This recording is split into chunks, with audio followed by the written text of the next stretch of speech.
Welcome to this four-part lecture series on the Hebrew Bible and archaeology. My name is David Ilan. I'm from the Hebrew Union College. And this introductory talk, the first lecture, will be an introduction about the Hebrew Bible versus archaeology and how the two meet and how they don't. Be aware that I am an archaeologist. I'm not a biblical scholar. I did have the privilege of studying with Professors Nadav Ne'eman and Yair Hoffman at Tel Aviv University when I was doing my doctoral studies, but I am an archaeologist. Having said that, you can't really do archaeology of the Bronze and Iron Ages in Israel without having a handle, somewhat at least, on the Hebrew Bible. In brief, what I want to do is first do an introduction about the Hebrew Bible, how it's constructed, when it was constructed, how its chronology works, and then I will move on into archaeology and how archaeology works methodologically and chronologically. The Hebrew Bible is comprised, as I'm sure a lot of you know, into 24 books. This scheme was put together sometime in the Roman period, in the time of the rabbis, and it was divided up subsequently, even more so in the rabbinic period in the Middle Ages. The first 5 books, of course, are the Torah, the Pentateuch, and after that we have Nevi'im, the prophets, which are 8 books. Then we have Ketuvim, writings, which are 11 books. The Torah has 5 books in it, and these are, of course, Genesis, Exodus, Numbers, Leviticus, and Deuteronomy. The prophets are divided usually into 2 different groups. The former prophets, Joshua, Judges, Samuel, and Kings, which are more an historical framework. They present the course of history in the period of which is comprised mainly of the Iron Age, the first part of the first millennium BC and a little before.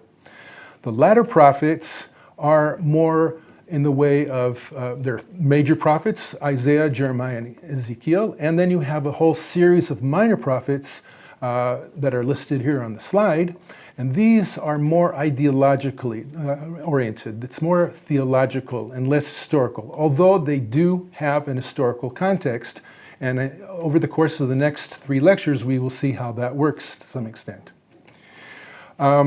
When we read a Haftorah portion after the Torah portion, this is always comprised of prophets. The writings are a collection of several groups of texts. We have the 3 poetic books, Psalms, Proverbs, and Job, the 5 Megillot, Song of Songs, Ruth, Lamentations, Ecclesiastes, and Esther, and then the other later books. By the way, all of this has a chronological aspect as well. The later books are later in time, and the rabbis already recognized this, as did the compilers of the text. Who composed the Torah? According to rabbinic tradition, it was Moses. Note there is an asterisk there after the word Moses. And this is mentioned several times in the Talmud, in the Mishnah, that it was composed by Moses, and it says so outright in the biblical text. But the last 8 verses of Deuteronomy, the very last book of the Torah, are a problem because those last 8 verses describe the death of Moshe. And so the rabbis arrived at a solution claiming that Joshua wrote those last verses. Here's a nice picture of the description of Moses' death. It's a very prominent motif in Renaissance art, for example. The secular scholarship sees things a bit differently as to the composition of the Torah. According to secular scholarship, there were multiple authors over centuries.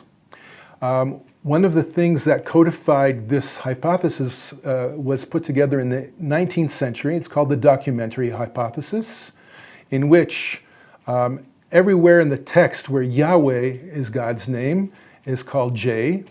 Everywhere where God is called Elohim is called E. D is Deuteronomy, and P is the priestly book. The priestly book is more ritual in nature. It appears to be later than the rest of it. Here's the diagram. You can find this on Wikipedia about one scheme of how this might work, where the earlier books, the earlier portions are J and E, they're joined together, then they're edited and added on to until finally we get to the Torah. Not everybody has agreed with the documentary hypothesis. In fact, today it's not really accepted the way it was presented in the 19th century. And so there are alternative ways of looking at it that are variations on the theme of the documentary hypothesis. One of those suggests that the J and E were actually collectors and editors and not the actual authors. They took existing material and put it together. They collated it. Another option suggests that many of the text, much of the text is short narratives combined by D and P. They took all kinds of things, probably in the 8th or 7th centuries BC to begin with, and put these short narratives together. A third possible variation of the documentary hypothesis is the supplementary hypothesis that suggests a diagram something like this, where actually the Deuteronomist was the first author who incorporated J and P and then ended up with the Pentateuch in its more or less final form sometime probably in the Hellenistic period, the early post-exilic period. In any case, secular scholarship does not think that Moses wrote the text. And that was sort of a giveaway by those last 8 verses in Deuteronomy. Who wrote the prophets? The rabbis, it's clear to the rabbis that it's multiple authors over many centuries. It's sort of a given. And here, secular scholarship pretty much agrees, multiple authors over many centuries. Secular scholarship senses that Joshua, Judges, Samuel, Kings, and Jeremiah were written by the Deuteronomistic historian, by D. One of the prominent scholars of the Hebrew Bible, Richard Elliott Friedman, has written a book about this. He suggests that it's actually Jeremiah who is D. How about the writings, Ktuvim? Rabbinic tradition, once again, multiple authors over centuries. The latest books canonized. And secular scholarship feels that it's also authors over centuries, and the latest books canonized were the Psalms, for example, Song of Songs, Shir HaShirim. There's a whole discussion in the time of Rabbi Akiva whether to include it or not, and scholars suggest or are pretty sure that the final closure of the text took place in the 2nd century CE. Let's move on now to chronology. The biblical authors found chronology to be crucial to the scheme. You have to know what happens when, and you have to have it in a proper sequence in order to give it legitimacy and to make sure that there is order in the world. This year is Tafshin Pei He. That is in English or in modern terms 5787 AM. AM means Anno Mundi, the year of the world. Where does that term come from? Here, by the way, is a gravestone from the Jewish cemetery in Saloniki, which uses the Latin numbers for that. Where does this term come from? It comes from creation. Everything is dated from the date of creation, and fairly precisely also. So if we look at this table, for example, just the chronology of Genesis, every event, every major event has a date from the creation of the world. And these dates can even be keyed into our modern BCE chronology, as we will see later on how that works. So if we go through the text chronologically, you really have AM dates for all of these events, including the patriarchs' lives, when they die, when they live, when they move into Egypt in the time of Jacob, etc. We continue further on. We come to the later portions of the text. We have the kings of Judah and Israel. And they too are very much keyed into a chronology. The key term is in the year X of King Y, this happened. So for example, if we look in the book of Kings, when Jeroboam II became king, Jeroboam son of Nebat, he began, during the 18th year of King Jeroboam, Aviam began to rule over Judah. So there are also synchronisms between the kings of Israel and the kings of Judah. And this has helped scholars find out exactly how the two key in, and it has also raised problems. Sometimes there are small gaps. Sometimes we're not sure why there's a gap in time, or why there are two overlaps or something like this. This entire problem and the whole idea of the chronology of kings has been addressed by a book by Edwin Thiele, which is called The Mystery of the Kings of Israel and Judah. Then we can follow through all of these kings, one after the other, and we know exactly when they ruled, for how long, and who they overlap. So you have the column of kingdoms, Israel, Judah. You'll see that a lot of the reigns overlap one with the other. We know exactly how long the kings ruled, usually, and of course the Book of Kings and other parts of the text have sort of an editorial comment or comments about the nature of these kings, whether they're good kings or bad kings. You will note that usually, especially later on, the good kings are Judaite kings and the bad kings are Israelite kings. And this continues all the way to the end, into the destruction of the first temple by the Babylonians, the rule of Zedekiah. So, we have a biblical chronology which is coherent, more or less. How do we tie that into an absolute chronology that we can work with as archaeologists and historians? What calendar do we use today, to begin with? We use what's called the Gregorian calendar. The Gregorian calendar is a solar calendar that is based on the sun, days, and the cycle of the sun, and it was introduced in 1582 by Pope Gregory XIII. It is based on an earlier calendar that's called the Julian calendar. The Julian calendar, we'll see in a second, had some problems and some gaps and some miscalculations, which led to problems with observing holidays and the like. And so the Gregorian calendar that we use today fixes those issues. Here is an old medieval copy of the Julian calendar. It is also a solar calendar. It takes the year and divides it into 365¼ days, which is fairly precise, although not exactly. It was introduced, as the name implies, during the time of Julius Caesar, circa 46 BCE. It was based on the Egyptian solar calendar, which worked pretty well, but also had some issues. The Julian calendar corrected some of those issues, but not all of them. And this, of course, has to do with the Emperor Julius Caesar. The important thing about the Julian calendar is that it notes all the regnal years of Roman emperors, as does the Hebrew Bible, for example, and keys in certain events to those rules, regnal years of Roman emperors. And that's going to be crucial for our purposes as we try to figure out what the absolute chronology of biblical events and rules is. One of the key things that informed the Julian and later Gregorian calendar is the birth of Jesus. According to our current understanding, and this was already understood in the medieval period, Jesus was actually not born in year 0 or year 1.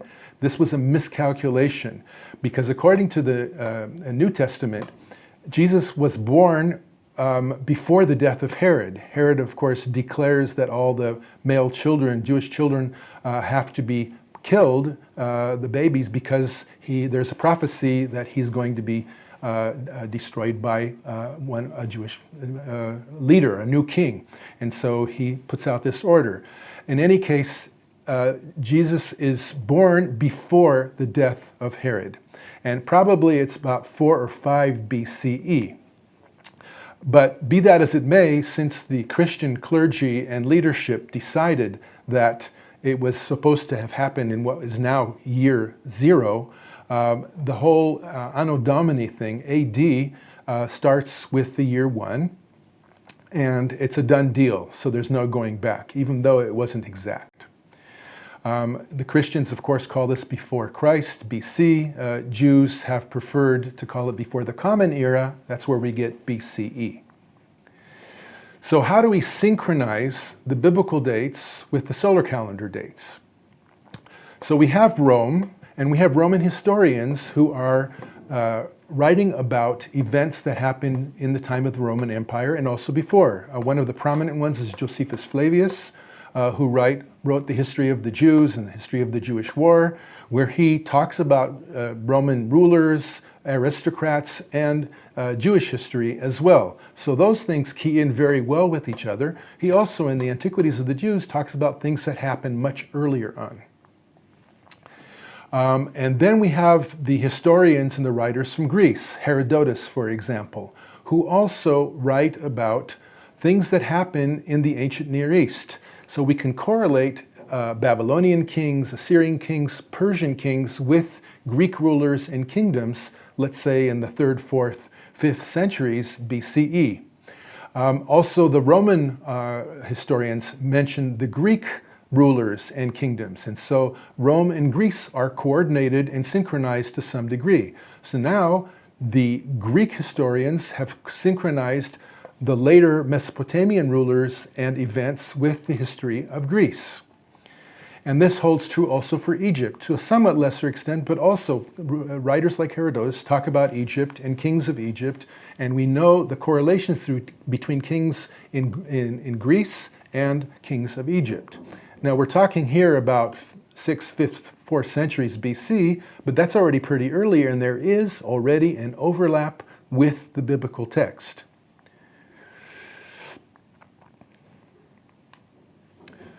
Then we have the game changer, and that is astronomy. Modern astronomy can calculate astronomical events, especially total eclipses, but also things like comets.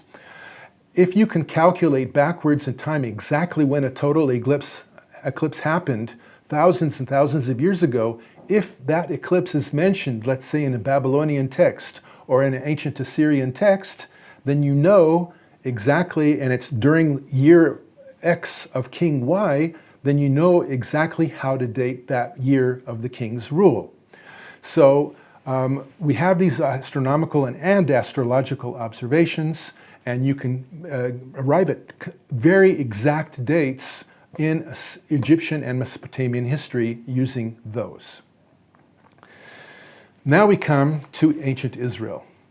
So here we have an inscription left by the Assyrian king Shalmaneser III, who ruled in the 9th century BCE. It was found about 160 years ago in Kurch in southeast Turkey, part of the Assyrian Empire. And this inscription is very long. It's a victory inscription. It describes how Shalmaneser III conquered an extensive area or defeated a coalition of kings that came up against him. Most importantly, you'll see highlighted in blue, I'm not going to read through this whole thing, Ahab the Israelite is one of those kings who fielded 10,000 soldiers and chariots, and he was a very powerful king with a large army. So in this way, we can coordinate or synchronize the rule of Ahab with Shalmaneser III, whose years of rule we also know exactly.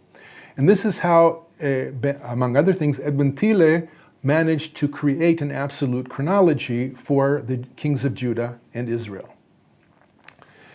Pass on there. Okay, so after this brief introduction about the chronology of the biblical text and the nature of the biblical questions, we are still left with a few questions, and we're not going to answer them here today, but they're questions that we have to keep in mind in our investigation of the relationship between archaeology and the biblical text. So for one thing, why does archaeology not always agree with the biblical text? Sometimes it does, but sometimes it doesn't, and why would that be? What is the purpose of this narrative or the multiple narratives within the biblical text? We have to be cognizant of the idea that there are purposes to the text and they are sometimes at odds with each other in different portions. How did the Israelites understand their own history contemporaneously with the text when it was being written and read? And finally, how should we understand this history given the gift of rear view? So here's some salient points to end up with right now before we move on to the archaeology. The Hebrew Bible is comprised of multiple genres. It's historical, mythological, theological, legal, and literary. It has all of those things in it. There were multiple authors with different agendas, which, as I said, often conflict. The theological and ideological tendencies are obvious, and once again, they're not always the same from one book or section to the next. By the way, the rabbis recognize this very clearly, and much of the discussion in the Talmud has to do with these kinds of problems. As a rule of the thumb, the later the book in the Hebrew Bible, the more historical it is. And also, it's important to remember that there is more than one phase of canonization. The earliest canonization, probably of the Torah, takes place maybe in the 7th century BC, before the destruction of the First Temple, but there are subsequent phases in the hundreds of years after that. The final canonization probably takes place in the 2nd century CE. All in all, the Hebrew Bible is a repository of Israelite, then Jewish culture and knowledge. It's our encyclopedia of everything. Okay, now we're going to move on to archaeology. What is archaeology? This is a picture taken from our excavations at Tel Dan, excavations that I directed from 2005 until 2022. Students from the Hebrew Union College working in our Area B. We'll talk more about that in the forthcoming lectures, especially the third lecture that's going to talk about the Danites. What is archaeology? Obviously, it's comprised of two Greek words, archaeo meaning ancient, logia, the study of. It's the study of the human past by means of material culture, although textual information comes into play as well. One of the main features, archaeological features that we investigate, because it has a sequence of occupations, periods, cultures, is a tell. This is an archaeological tell. This particular one is in Syria. It's called Tel Bari. And Israel has many tells, Tel Megiddo, Tel Dan, Tel Hatzor, and the like. And this is very often where we excavate, especially if we want to get an idea about a sequence of cultures and how things change over time. Here's a picture of excavations at a site in Spain where you can get an idea about archaeological technique. Archaeologists, the most important thing we do, perhaps, is to document minutely everything we do. Everything has to be plotted both horizontally and vertically. We want a 3D picture of everything in order to discern the phases of occupation, in order to learn about how people lived their lives, what kind of pots they used, but we need to have control, total control, over what we are excavating. And so we use computers and we use graphics programs, we use GPS and GIS, geographical information systems, in order to create a completely comprehensive account of what we've excavated. To publish an archaeological site is perhaps the most difficult endeavor of publication there is in the academic world. At least that's the way I feel.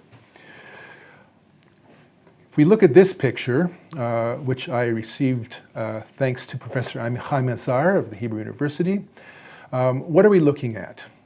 What we are seeing here is what's called an archaeological grid, where we divide up the area that we want to excavate into squares. Some people use 5-meter squares, some people use 10-meter squares, but we have these squares in order to control our documentation. We measure things from the sides of the squares, which are called bulks. and we plot everything we find relative to those measurements, relative to those bulks. Moreover, the bulks, when we leave them in place, they contain the history of the area that we're excavating. You can actually see things in the bulks. So what you're seeing in this picture is running right through the middle, a bulk, a thick bulk, and then smaller bulks on top. And underneath those, you can see a series of mud brick buildings from Tel Rehov that Amichai Mazar excavated with his staff. And you can see the floors that were excavated, the stone vessels, and a bunch of other things. And all of that is plotted relative to this grid.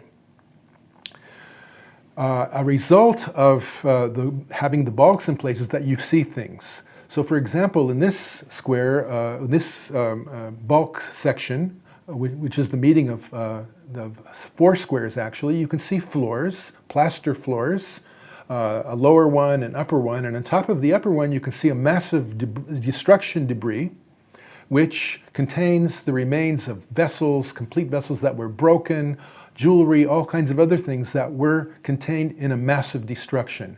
Archaeologists love destruction. If it's not destroyed and it's just abandoned, we're disappointed, sorry to say. We're a bit sadistic in that way. Here's a graphic of a stratigraphic setup with 3 phases, where you can see the surface and then a phase underneath that and a phase underneath that. And this sort of graphically represents how we work, how we think, and how we analyze our material. Here's an example of an excavation from Tel Ashkelon. Professor David Schlon of the University of Chicago, who was co-director with Lawrence Steger of the University of Chicago, then Harvard afterwards. What we're seeing here is a stratum of 605 BCE, a destroyed stratum, probably related to Pharaoh Necho's destruction of Ashkelon at that time. But you can see the squares, you can see the structures that were uncovered inside that, and how people are working in the squares. Usually you don't want more than 2 or 3 people in a square. Sometimes you can have more. So one of the things that we use extensively are these bulks, and very often, especially if we have a good bulk with lots of history in it, we will draw it in a very detailed way. This is a bulk drawing from Kathleen Kenyon's excavations at Jericho from the 1950s. I think this one's from 1957. And it contains a wealth of detail. You can also see little letters inside some of the sections that were hatched or drawn in. MB means Middle Bronze Age, EB means Early Bronze Age. Off to the right you can see Neo, which is Neolithic, and then you see the tower, which is the famous Neolithic Tower of Jericho, which dates to about 7,500 BCE. So we have a whole history in here, lots and lots of floors, destructions, walls, collapses, pits, you name it, we got it. And this is why these bulks are so important for documenting the history of the site. And we can compare them from different parts of the site and arrive at a much more clear representation of what happened at the site. Another tool that we use is typology. Typology involves the material characteristics of the material culture that we find. In this case, we're talking pottery. What might we use in our typology here? What might these vessels contain, or what criteria would be important to us? We might use the shape of the vessel. We might write down and analyze the base, the rim form, handles, what kind of wear it is. Is it a coarse wear? Is it a fine wear? How highly fired is it? Because all of these things are cultural fossils of how people thought, how they worked, and it is sort of like a Coca-Cola bottle. If you look at a Coca-Cola bottle from 100 years ago, they look much different than they do today, without talking about cans. If you put a sequence of Coca-Cola bottles, one after the other chronologically, you'll see a typological development. And that's what we do with our ceramics, with our stone tools, with our metal weapons, and the like. One of the first people to do this systematically and comprehensively was a British archaeologist named William Flinders Petrie, working at the end of the 19th century and early 20th century. He excavated first in Egypt. Well, he actually excavated in Britain before that, but most of his work took place in Egypt. And digging in pre-dynastic contexts, which we're talking about 4000 to 3500 BCE, in the various tombs and sites that he excavated, he organized the pottery forms that he found in a series of classes. In fact, we still use a lot of these today with some emendations, but basically the system still works. And this has been the foundation for almost all archaeologists all over the world who create systematic typologies of ceramics and of other material culture using this. Once you have a typology, which is mostly descriptive, then you start coordinating it with the stratigraphy, with where you found what. You also quantify how much you found of what in different levels. And when you do that, then you start seeing patterns which help you identify and date things relatively. Here's another example of a typological type, Roman terra sigillata pottery, which is mostly manufactured in Cyprus, Northern Africa, and Italy. This is luxury ware. When you find it in Israel, it's imported, and it is luxury ware. So for example, if you go to the Wall Museum in the Jewish quarter of Jerusalem, you will see one of the vitrines containing terra sigillata pottery that was the luxury ware of the priestly class or the aristocratic class that lived in the upper city of Jerusalem at the eve of the destruction of the Second Temple. So now let's talk about chronology in archaeology. So as I said, there is firstly relative chronology. Without talking about absolute dates, we want to know how things line up with each other. And for that we have our stratigraphy. Each site or context that we excavate, we analyze stratigraphically. It's strata, what comes with what. We try to get a handle on that first. Then we'll engage our typology. What is characteristic in that stratum of the ceramic repertoire, of the metals, of the bone tools, etc. We will characterize that stratum in all ways. And then we'll look at the next stratum below, the next stratum above, and do the same thing. How did things change? What's present? What's absent? What is there more of and what is there less of? So then we can line things up. So for example, if I take, let's say, the assemblage of Tel Lachish in the Shvela of Israel, stratum 2, I find all the cooking pots and the store jars, and I look at their rims. I have a pretty good profile of what the repertoire is. I go to Jerusalem, to the city of David. I find a stratum which contains the destruction of the city, and I find the same types, the same kinds of vessels, and it looks like they're coeval, they're contemporaneous. And if I know from my historical sources and my absolute chronology that that is the destruction of Jerusalem by the Babylonians in 587, 586 BCE, then I know that that's the date of that stratum at Tel Lachish. That's pretty much how we work using relative chronology. Beyond that, then we have our absolute chronology. The best way to arrive at absolute chronology today are chemical and physical means. The most important of those being carbon-14, although there are other techniques which I won't really get into today. Carbon-14 is the most important one right now. We'll talk about that more in a second. But you also have historical sources. We talked about correlating texts from different places that give us absolute dates. And we also have, in later periods, coins, which mention the names of rulers, the year of the rule, and sometimes events that happened in the rule in the year X of a certain ruler. So coins can help with later periods. But given the historical sources, we already had a pretty good idea of the sequence of things and the chronology even before carbon-14 dating came along. Carbon-14 dating fine-tuned it and confirmed a lot of what we knew. So here are some of the techniques of absolute dating. You can see that they have different date ranges. Some of them are better. The ones more on the right are better for geology. Others are better for archaeology, like carbon-14 dating, verves, tree rings, and the like. Others are for much earlier periods and are used also by paleontologists and geologists. So regarding carbon-14, I know this looks very wonky, and you'll pardon me just for a minute. I'll explain what you're seeing. Essentially, carbon-14 is an isotope of carbon, which exists in all living things. And when a living thing dies, the carbon-14 begins to decay at a stable, constant rate. So if you have 1 gram of carbon-14 in an organic sample, after a period of 5,730 years, only half of that carbon-14 will be left. So you'll have half a gram. And as time goes by, more and more of that decays. By the time you get to about 57,000 years ago, there's almost nothing left, which means that the range of carbon-14 goes back to about 57,000 years ago, and that's as far as back as we can use it.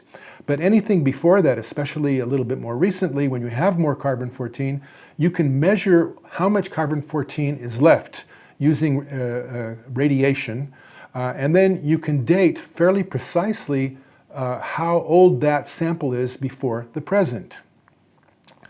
One of the things that we use to check this are bristlecone pine trees. And that is because bristlecone pine trees are the oldest living things in the world. They live up to 5,000 years old. Other trees can be used also. This is important because carbon-14 dating was established in the 1950s by a physicist named Libby. We all thought, well, people back then thought it was great, but it turned out that it needed to be checked. And so what scholars did is they looked at bristlecone pine trees and looked at the rings of trees. When trees grow every year, they develop a new ring. So you can take a ring from a tree and you can actually look at a bunch of trees. You can look at dead trees, tree trunks, and live trees, and you can go back in time correlating the rings. When it's a very good wet year, you'll have a very thick, nice ring. If it's a very dry year, a drought year, you'll have a thin ring. Other things might also influence the way the rings look. And you can take a bunch of samples of wood, and you can look at the rings and match them up, and you can go back in time. So if for example, you're in the American Southwest, and you take ponderosa pine logs that were used to roof, let's say, a Native American village, you can take a live tree, look at its rings, take a more recent dead tree, line it up with those rings, take an older dead tree, line it up, and you can go back 2,000 years and see and date the construction of that house more or less from the tree rings without even carbon-14. But the other thing you can do is you can date those rings. So if you have a precise date of a tree ring from, let's say, a pine tree, or from a bristlecone pine, especially a really old one, then you can date it with carbon-14 dating and check to see whether carbon-14 actually works in a very smooth graph like we saw before. Well, as it turns out, it's not so smooth. Ideally, you would look at the blue line. The blue line would be the result of a very constant, consistent decay of carbon-14. But in fact, with the testing using tree rings, what's called dendrochronology, it looks like it's actually a little off, and it wiggles quite a bit. This chart that you see in front of you is a very coarse chart over thousands and thousands of years. The earlier you go, the more the curve is off, and if you zoom into the curve, it wiggles quite a bit, which means that if you get from your carbon-14 sample a particular before-present date, it's going to intercept that curve in a whole bunch of places, which actually means that your range of dates is much wider than we used to think. So here's what happens. For example, this is from the University of Oxford carbon-14 lab. The red peak that is on the side represents the date that we got from a particular sample that had carbon-14. According to that sample, we have a date of between 2900 and 3100 BCE, and you can see that it has a plus minus. It's not exact. We get a certain probability of a plus minus of about 100, almost 200 years with this particular date. But if you follow the red to the right, you encounter the blue line, which is a squiggly line, a wiggle line, that has, which it intercepts. And so you'll see that actually the before present date will intercept the calibration line, the blue line, in a number of places. And that's what you're seeing in the gray or black diagram. You're seeing a bunch of places in the intercept, which means that if we're looking for BCE dates, it could be anywhere from 1300 something until about 1120 BCE, which is a much wider range than we would like. Some periods have really nice straight curves, like the blue line to the left. If you got a BP date of 3100, you'd be in much better shape. But if you get a BP date of 3000, there's a lot of wiggle and a lot more room. And this creates a whole academic pursuit of trying to date things, which includes actually using stratigraphy and statistics to fine-tune this and make it more precise. I won't get into that anymore because it's pretty complicated, but that's the way it works. So archaeologists have, since European archaeology of the 1800s, have decided to divide material culture into periods based on the dominant material that was used in those periods. The prehistoric periods are generally called the Stone Age. Once metals are introduced, metallurgy, we're in the Bronze Age. A lot of places have a Copper Age between them. And then after that, when iron is introduced, it's called the Iron Age. This was a scheme that was introduced in Denmark, Northern Europe in the late 1900s. It was adopted into the Middle East, into the ancient Near East, and actually through most of the world in the 20th century. We use it here today, and you can see from this diagram what the years are more or less.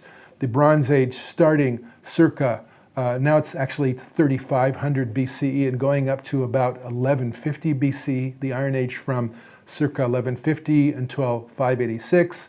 You'll note that the Iron Age ends with an historical date, the destruction of the first temple.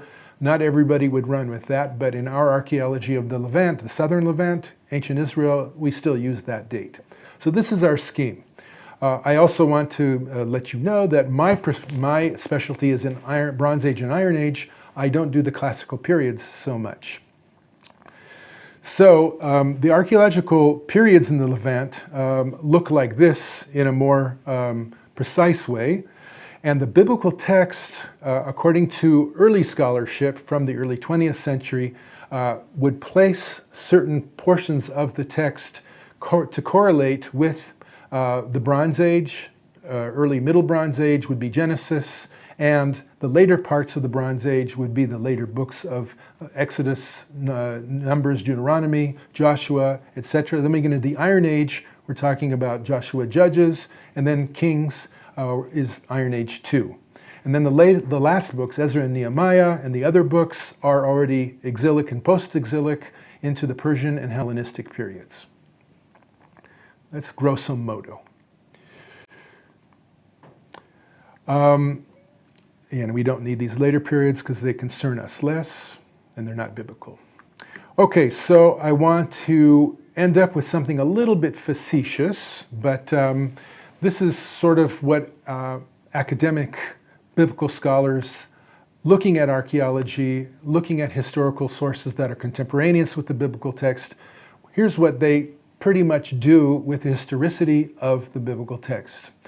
If we're talking about patriarchs, I would give it a C-. Notice that it's not an F. It's not a fail. There are historical elements, but a lot of it's sketchy.